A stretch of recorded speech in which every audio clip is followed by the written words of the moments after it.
Everyone, welcome to my channel. আশা করি তোমরা পজিটিভ আছো, ভালো আছো।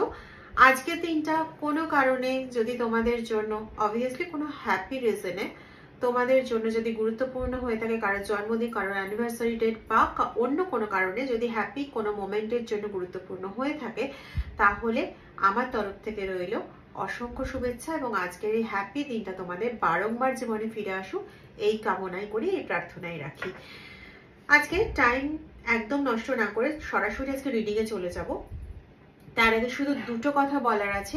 এক হচ্ছে মে মাসের মিডিল থেকে অথবা জুন মাস থেকে আমি ইউটিউবে লাইভে বসবো, এইটা আমি ঠিক করেছি। এবার তোমরা যদি সেটা চাও যে ইউটিউবে তোমাদের লাইভে চলাকালীন তোমাদের সমস্যা নিয়ে তোমরা বলবে এবং সেখানে দেখা হবে সমস্যার ব্যাপারটা, 1 to 1 এরকম ভাবে দেখা হবে। তো তাহলে পরে প্লিজ আমাকে হোয়াটসঅ্যাপে বা কমেন্ট বক্সে আমাকে জানিও। আমার হোয়াটসঅ্যাপ নাম্বার দেওয়া থাকে ডেসক্রিপশন বক্সে।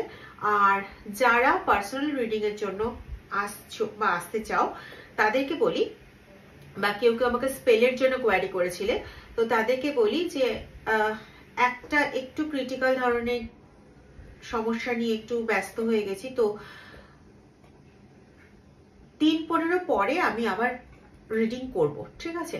যে কটা রিডিং জমে আছে তার মধ্যে একটা একটু বেশি রকমের ক্রিটিক্যাল রিডিং রয়েছে, তো এগুলো একটুখানি সামলে নিয়ে তারপরে আবার 15 দিন পর, কেউ এখন যোগাযোগ করলে এই মুহূর্তেই কিন্তু ডেট দিতে পারবো না, 3-15 দেরি হবে।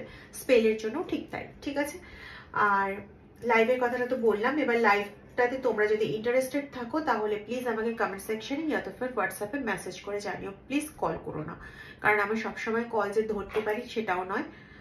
আর হোয়াটসঅ্যাপে জানালে আমার একটু সুবিধা হয়, WhatsApp or comment box, anything, ঠিক আছে? চলো দেখে নি রিডিং কি আসছে আমাদের জন্য। না, এটা কোনো পড়ে যাওয়া কার্ড ছিল না, কার্ড ঠিকঠাক মতন শাফেল হচ্ছিল না, সেক্ষেত্রে ছিল, তাই ওই কার্ডগুলো নিতে পারলাম না।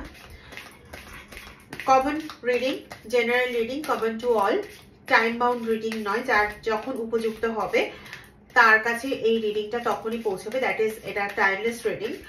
আর সমস্ত ধরনের মানুষের জন্য রিডিং, সমস্ত রাশি মানুষের জন্য রিডিং, কোনো জেন্ডার স্পেসিফিক নয়, কোনো টাইম স্পেসিফিক নয়, কোনো রাশি স্পেসিফিক নয়, ঠিক আছে? যতটা তোমাদের সঙ্গে রেজোনেট করবে ততটা নেবে, বাকিটা অন্যদের জন্য ছেড়ে দেবে। প্রত্যেক দিনের একই পাঁচালি পড়ে গেলাম। এবার চলে আসি রিডিং এ।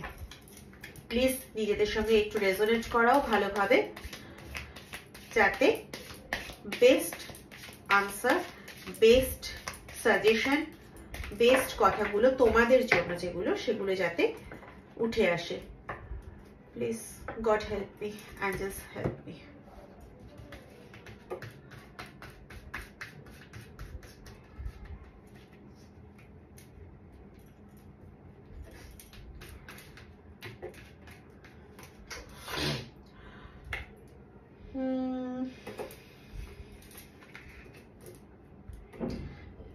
তিনটে কার্ড নেব, নিতে চাইছিলাম অন্য কিছু, একটা উঠলো অন্য কিছু।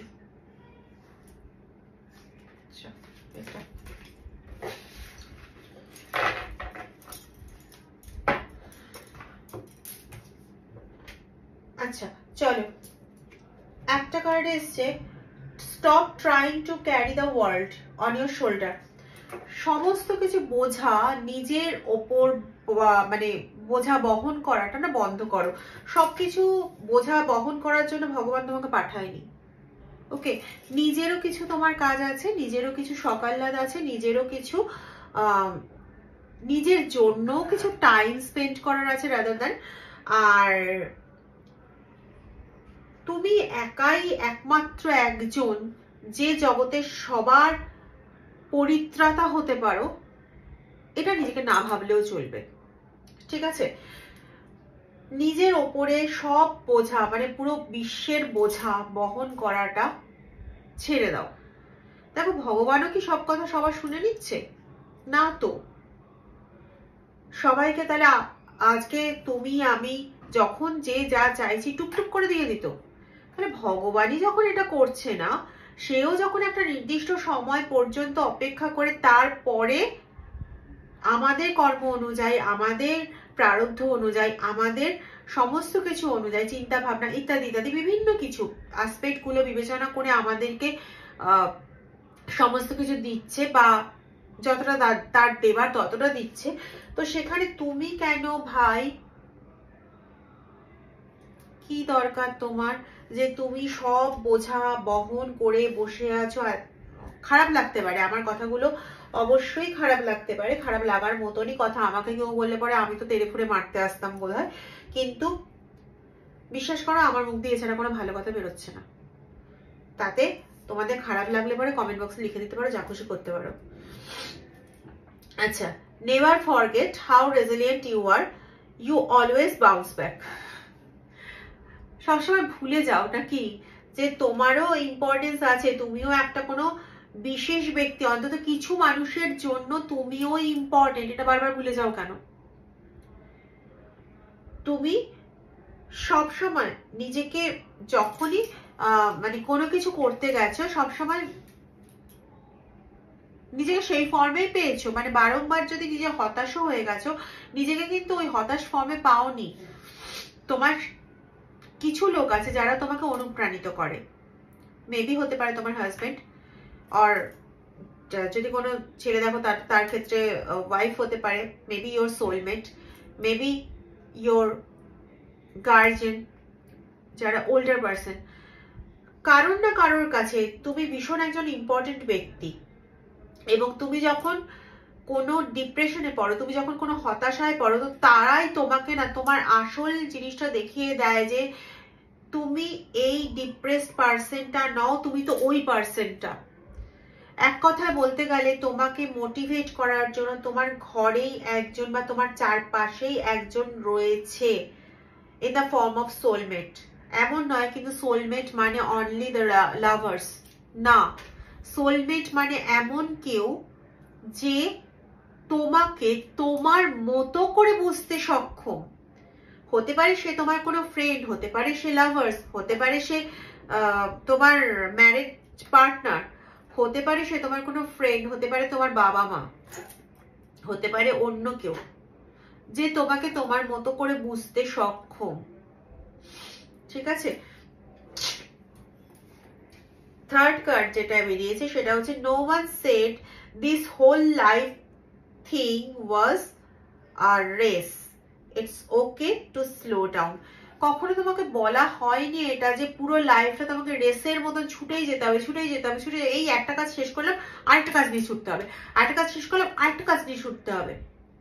না ভাই, হয়তো কখনো এরকম তোমার জীবনে হচ্ছে যে তুমি থকে যাচ্ছ, তাও তোমার মনে হচ্ছে যে তুমি থামতে পারবে না, কারণ তোমার কাছে তো প্রচুর কাজ রয়েছে। আরে যদি শরীরে সমস্যা হয়ে যায় তখন তুমি কাজ নিয়ে ছুটবেটা কি করে বলতে পারো? তাহলে সবার আগে নিজেকে না রেস্ট দাও। এই সব বার্ডেন গুলো ক্যারি করতে করতে তুমি নিজের প্রতি নিজের সময় দিতে ভুলে যাচ্ছ। নিজে আলটিমেটলি নিজে এই সময়টা না দিতে পেরে একটা একঘেয়ে জায়গায় চলে গিয়ে নিজেকে ডিপ্রেস করে ফেলছে, এবং সেখান থেকে তোমাকে বারবার সেই ডিপ্রেশন থেকে ঘুরিয়ে বের করে আনছে তোমারই কাছের মানুষেরা, যাকে আমি এক কথায় বলছি সোলমেট বা এই ধরনের পার্সনরা। তো তুমি এই লোকের বোঝা নেওয়াটা একটু কমাও, তাহলে সবার জন্যই সেটা মঙ্গলের পর্যায়ে পড়ে। ঠিক আছে,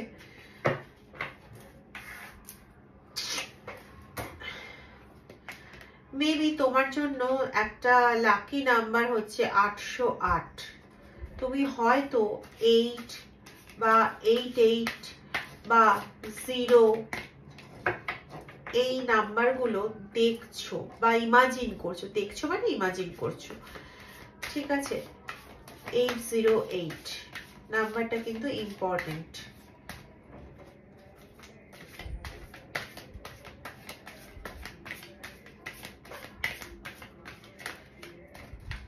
আট হচ্ছে শনির নম্বর, তোমরা সবাই জানো আশা করি। তো সেখানে তুমি হয়তো এরকমও ফেস করছো, প্রচুর কাজ করছো কিন্তু সেই অনুযায়ী তুমি রেজাল্ট পাচ্ছ না। হ্যাঁ বলতেই পারে আর নতুন কি কথা বললে, তো সবার জীবনে এরকমই ঘটে। হ্যাঁ ভাই ঘটে, কিন্তু যাদের সঙ্গে এই জিনিসগুলো ঘটছে তাদের সঙ্গে হয়তো সবার জীবনে এরকম ঘটে না। তুমি এমন একজন পার্সন যে খুব ভালো জাস্টিস করতে পারো, কিন্তু দুঃখের বিষয় নিজের লাইফের সঙ্গে জাস্টিসটা করছো না। জাস্টিস করতে পারো, খুব ভালো জাস্টিস করতে পারো, আমাকেই দেখা যাচ্ছে না, কার দিক থেকে আমাকে দেখা যাচ্ছে না। খুব ভালো জাস্টিস করতে পারো, কিন্তু জাস্টিস করতে গিয়ে নিজের প্রতি জাস্টিস করতে তুমি ভুলে যাও। সবার জন্য দৌড়ে বেড়াতে পারো, সবার জন্য পাগলের মতন ছুটতে পারো, সবার আনন্দে আনন্দিত হতে পারো, কাউকে দুঃখে দেখতে একদম পছন্দ করো না। সবার জন্য একদম ডাক্তার যেমন মানুষের জন্য একটা জায়গায় ঈশ্বর হয়ে দাঁড়ায়, ঠিক সেরকমই তুমি প্রায় সবার ওই গডফাদার হয়ে দাঁড়াতে ভালোবাসো, পছন্দ করো। তাদের আনন্দিত দেখলে পরে তুমি খুব খুশি হয়ে যাও। তোমার মতন পার্সনকে স্যালুট। কিন্তু তোমার মধ্যে এই গুণটাও আছে, যখন তুমি নিজে কোনো রকম সমস্যায় পড়ো তখন তুমি সেটা কাউকে বলো না। তুমি নিজে যখন সমস্যায় পড়ো তখন তুমি সেটা কাউকে বলো না, না বলে তুমি সমস্যাটা নিয়ে পালিয়ে যেতে চাও ওই জায়গার থেকে, এবং তখনই তুমি ডিপ্রেসড হয়ে পড়ো। এই সমস্যাটা হতে পারে তোমার ক্লান্তি, হতে পারে তোমার নিজের কোনো জায়গায় তুমি আটকে গেলে, হতে পারে তোমার শারীরিক কোনো সমস্যা। তখন তুমি অন্য কাউকে বলো না, তুমি ডিপ্রেসড হয়ে পড়ো, আর তখনই তোমার সোলমেট বা তোমাকে যে বারংবার মোটিভেট করে সে তোমাকে মোটিভেট করে তোমাকে আবার চাঙ্গা করে তোলে। সত্যি মিথ্যে তোমরাই ভালো বলতে পারবে, কিন্তু এটা কোনো কাজের কথা নয়, এটা কোনো কাজের কথা নয়। তুমি মানে কি বলবো, ভগবানের প্রদত্ত, বললাম না হ্যাটস অফ ইউ, বলা যেতে পারে তুমি ঈশ্বরের প্রদত্ত একজন দৈব দূতের মতো। তুমি হাতে যে কাজটা নাও সেটাই তোমার খুব সুন্দরভাবে ম্যাক্সিমাম ক্ষেত্রে, অন্যদের জন্য যে কাজটা তুমি হাতে নাও সেটা ম্যাক্সিমাম ক্ষেত্রে একদম দৈবদূতের মতন সম্পন্ন করে দাও। তাদেরকে হাসি খুশি দেখতে পেরে তোমার ওটাই দেখা, তোমার লাস্ট ইয়ে যে এদের এই কাজটা করব, এদের আমি হাসি খুশি দেখবো, ব্যাস। কিন্তু নিজের লাইফের জন্য তুমি এতটুকু ভাবো না। অন্যের জন্য তুমি স্টেবিলিটি এনে দিতে পারো, অন্যের জন্য তুমি প্রচুর কিছু করতে পারো, কিন্তু নিজের লাইফের ক্ষেত্রে ভাবছো না। সেটা ভাবাটা খুব প্রয়োজন, কারণ এই যে এখন যে হাঁপিয়ে উঠছো, এই হাঁপিয়ে ওঠাটা কোথাও না কোথাও গিয়ে তোমাকে ক্লান্ত করে দিচ্ছে। এবং তোমার মধ্যে একটা অদ্ভুত একটা টেন্ডেন্সি আছে একসাথে হাজারটা কাজ নেওয়ার, 7 অফ কাপসের এনার্জি। তুমি একসঙ্গে হাজারটা কাজ নিয়ে নাও, এবং হাজার ধরনের, এক ধরনের কাজ না। ইউ আর মাল্টি টাস্কারি পার্সন, এটা আমাদের একজন স্যার বলেছিলেন, আমি তার কথাটাই জাস্ট কোট করে বলে দিলাম। তুমি সবকিছুর পেছনে ছুটতে গিয়ে, সবের পেছনে ছুটতে গিয়ে আলটিমেটলি নিজেকে টাইম দিতে পারো না। নিজেকে যে আয়নার সামনে দাঁড়িয়ে একবার দেখবে সেটা করারও তোমার সুযোগ নেই, ঠিক আছে? তো এই করতে করতে আস্তে আস্তে তুমি ক্লান্ত হয়ে যাচ্ছ, এবং ক্লান্ত হয়ে গিয়ে নিজেকে অনেকটাই গুটিয়ে ফেলছো, ঠিক আছে?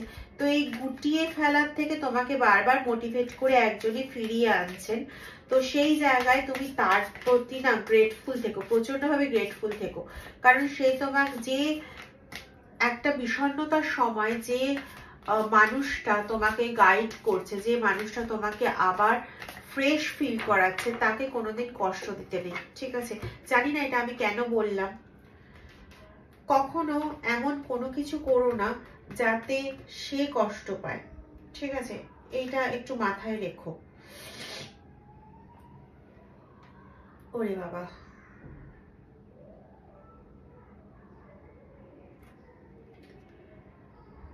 এই তো অন্যদিকেই মন নিয়ে নিল। তোমাদের মধ্যে কেউ কেউ আছো যারা লোকের জন্য করতে করতে এখন এতটাই ক্লান্ত হয়ে গেছো যে আর ঘুরে দাঁড়াতে পারছো না, শত তোমাকে মোটিভেটেড করা সত্ত্বেও, শত কিছু করা সত্ত্বেও তুমি পারছো না, এবং বলা হয় না যে কন্টিনিউয়াস কেঁদে যাওয়ার মতন একটা পরিস্থিতি তোমার সেটাই তৈরি হয়েছে, এবং তুমি প্রচন্ড ভাবে শারীরিক ভাবে অসুস্থ হয়ে পড়ছো, যেটা না ডাক্তারের কাছে ধরা পড়ছে ঠিক মতো। মানে ডাক্তারের কাছে কি ধরা পড়ছে বলতো, আমি একটা উদাহরণ দিয়ে বলছি, ডাক্তারের কাছে ধরা পড়ছে তোমার হয়তো জ্বর হয়েছে ওইটুকুনিটা, কিন্তু তুমি জ্বরের ওষুধ খাচ্ছ, সেরে যাচ্ছে, আবার 2 দিন পরে জ্বর আসছে, এবং এই করতে করতে তুমি প্রচন্ড ভাবে কাহিল হয়ে যাচ্ছ, কিন্তু ডাক্তার সেটা ধরতে পারছে না যে কেন এটা হচ্ছে।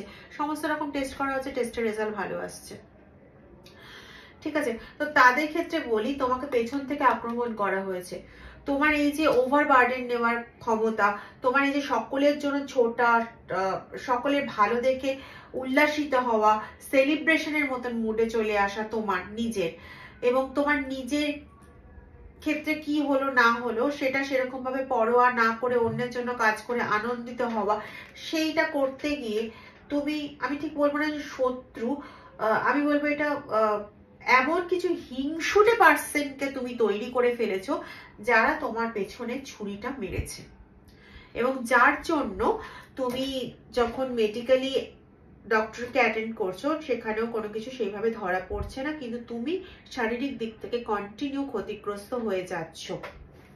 হতে পারে তোমার উপর কোনো রকম স্পেল করা হয়েছে, হতে পারে তোমার উপর কোন রকম ব্ল্যাক ম্যাজিক করা হয়েছে। দেখো, ব্ল্যাক ম্যাজিক করা, স্পেল করা সব কটা কিন্তু এক জিনিস নয়, ঠিক আছে। ব্ল্যাক ম্যাজিক যদি করা হয়ে থাকে, যদিও it is a clear indication of black magic, not a spell বা কালা জাদু নয়, তবুও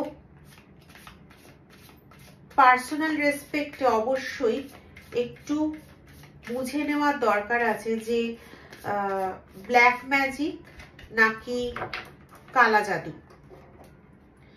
ব্ল্যাক ম্যাজিকের বাংলাই হয় কালা জাদু, এটা আমি জানি, কিন্তু দুটোর মধ্যে না একটু তফাৎ আছে।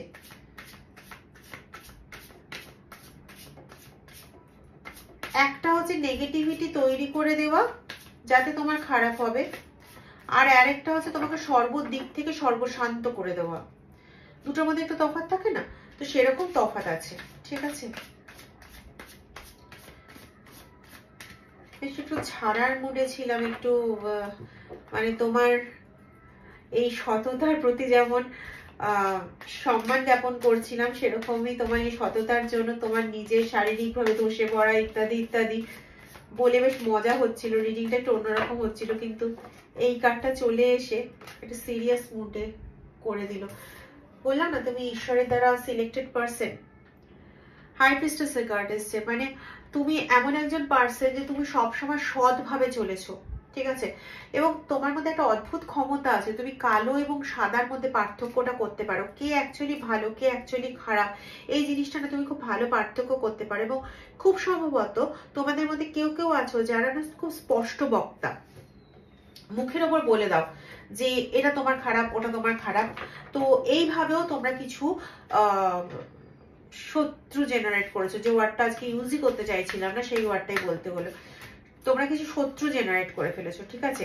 হিংসুটে পাবলিককে তো জেনারেট করেছো তোমাদের নিজেদের কাজের দ্বারা, আর মানে এইরকম স্পষ্টবাদী হয়ে তোমরা কিছু শত্রু জেনারেট করে ফেলেছো, স্পষ্টবাদী হয়ে। ইয়েস, তুমি যা কিছু রোজগার করো, যত কিছু যাই করো না কেন, সেটা তুমি fame in the form of fame, growth, মুদ্রা, তুমি যাই রোজগার করেছো না কেন তার জন্য তুমি সুখী হয়েছো ঠিকই, কিন্তু সেগুলো তুমি অন্যের মধ্যে বিলিয়েও দিয়েছো কিছু কিছু করে। এবং এই করতে গিয়ে কাদের মধ্যে বিলিয়েছো না, যাদেরকে তুমি ভেবেছো যে তারা প্রকৃতই নিডি, ঠিক আছে, তাদেরকে তুমি দিয়েছো। সেটা হতে পারে টাকা পয়সা, হতে পারে তোমার কাছে যেটা সম্পদ, সেই সম্পদটা তুমি কিছু কিছু বিলিয়েছো, এবং সেই জন্য তুমি কিন্তু শত্রু গ্যাদার করেছো। সব সময় না মানে শত্রু গ্যাদার করার জন্য যে ওই কর্মক্ষেত্রেই উন্নতি করতে হবে তা নয়, ভালো মানসিকতার দ্বারা শত্রু গ্যাদার করা যায়, তার প্রকৃষ্ট উদাহরণ তুমি নিজে। তুমি প্রচন্ড, এই যে একটু আগে বলছিলাম না 808 তোমাদের জন্য মনে আসছে, প্রচন্ড পরিশ্রমী তুমি।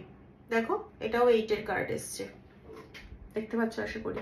এটা পেন্টাকলস, মানে তুমি প্রচন্ড পরিশ্রম করো এবং এত পরিশ্রম করেও তুমি যতটা পরিশ্রম করো সেই পরিশ্রম অনুযায়ী রেজাল্ট তুমি পাও না, কিন্তু তুমি নিশ্চিন্ত থাকো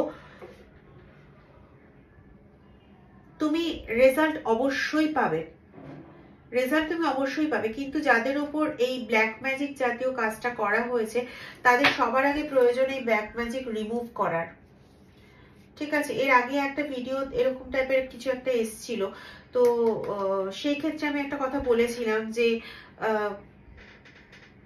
এই ধরনের ব্ল্যাক অবসিডিয়ান বা টরমিলাইন ক্রিস্টাল ইউজ করতে পারো, বা ব্ল্যাক ম্যাজিক রিমুভাল স্পেল করাতে পারো, বা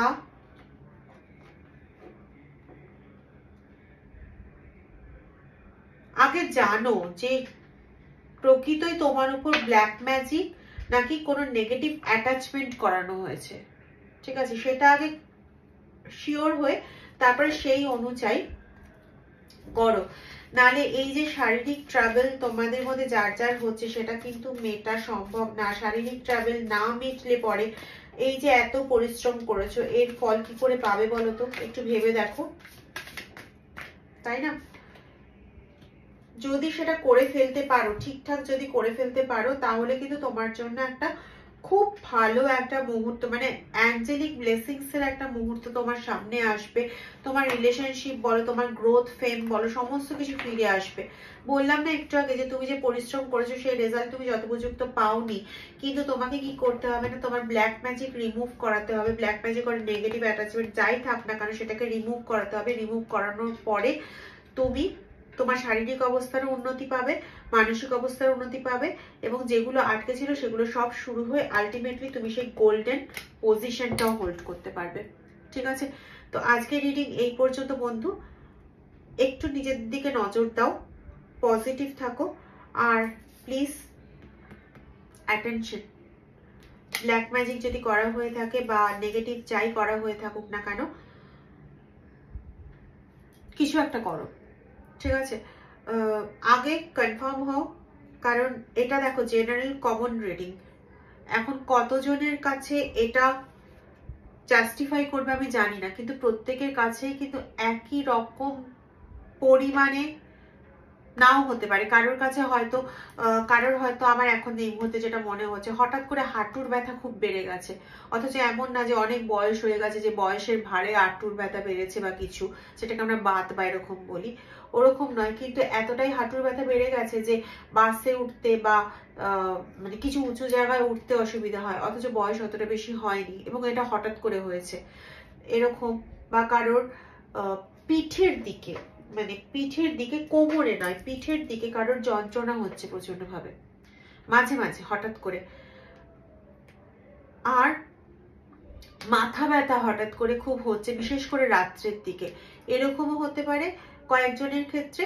আবার কিছু জনের ক্ষেত্রে না মানে এতটাই শরীর খারাপ হয়ে গেছে, কি করে হয়েছে কিভাবে হয়েছে কিছুই বোঝা যায় না। ওই যে বলছিলাম জ্বর, ওরকম টাইপের, মানে ঘন ঘন জ্বর আসছে বা ঘন ঘন পেটে ব্যথা হচ্ছে, কিন্তু পেছনের রিজন বোঝা যাচ্ছে না। তো তোমরা প্লিজ আর ফেলে রেখো না, কারোর সাথে না কারোর সাথে কনসাল্ট করো, ইটস হাই টাইম। ঠিক আছে, কনসাল্ট করো, কনসাল্ট করে দেখো আগে ব্ল্যাক ম্যাজিক না নেগেটিভ অ্যাটাচমেন্ট, দেখে সেই অনুযায়ী রেমিডি করো। রেমিডি করে এই জায়গাটাকে যদি রিমুভ করতে পারো, বাকি সমস্ত জায়গা কিন্তু অল ওকে। ওকে, তো ভালো থাকো, এর থেকে বেশি আর কি বলবো।